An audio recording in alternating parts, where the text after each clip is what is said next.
La thématique du jour comporte de multiples facettes qui peuvent être abordées sous des angles très divers. Plusieurs d'entre elles, et certainement pas toutes, seront évoquées aujourd'hui à travers notamment les interventions des orateurs de ce matin et dans les ateliers de cet après-midi qui ont été construits sur base des propositions qui nous sont parvenues des acteurs de terrain. Alors il y sera question des jeunes, d'abord et avant tout, de leur souffrance en lien avec l'école, des expressions diverses de cette souffrance, de la complexité aussi de leur parcours et des différentes grilles de lecture que l'on peut avoir de leurs difficultés. Les ateliers mettront également en évidence divers projets et initiatives, bien souvent issus de partenariats entre secteurs différents, permettant de répondre aux besoins de ces jeunes, bien souvent en faisant preuve de créativité et de souplesse.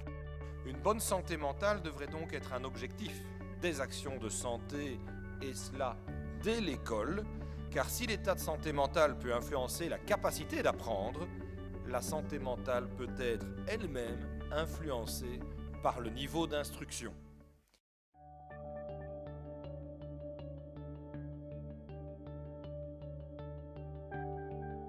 Parler donc des enfants qui ont des difficultés de comportement à l'école, donc les enfants qu'on dit difficiles.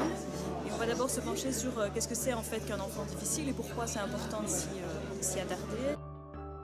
Quand on regarde les études épidémiologiques, les enfants difficiles, ça représente 2 à 6% des enfants d'école maternelle et donc c'est à peu près chaque enseignant qui, une fois par an, fait l'expérience d'avoir un enfant avec des comportements difficiles dans sa classe. Et par ailleurs, on est aussi en droit de se demander si, par exemple, les adolescents qui sont difficiles à gérer dans nos écoles secondaires, par exemple, on n'aurait déjà pas pu faire quelque chose quand ils étaient plus petits pour prévenir un peu toute une série de difficultés qu'on constate chez eux.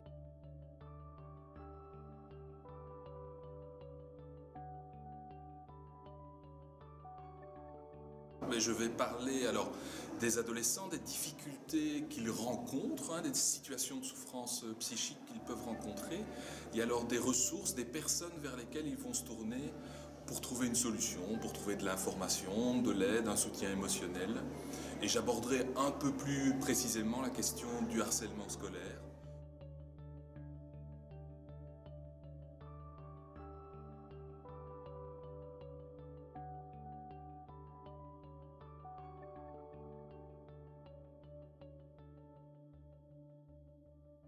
C'est d'abord les deux conditions, je trouve, pour qu'un enfant grandisse, voilà, qui sont le fait qu'il faut introduire l'absence et pas seulement être à ses côtés et lui donner de la présence. Il faut que l'absence se mette en place dans sa tête.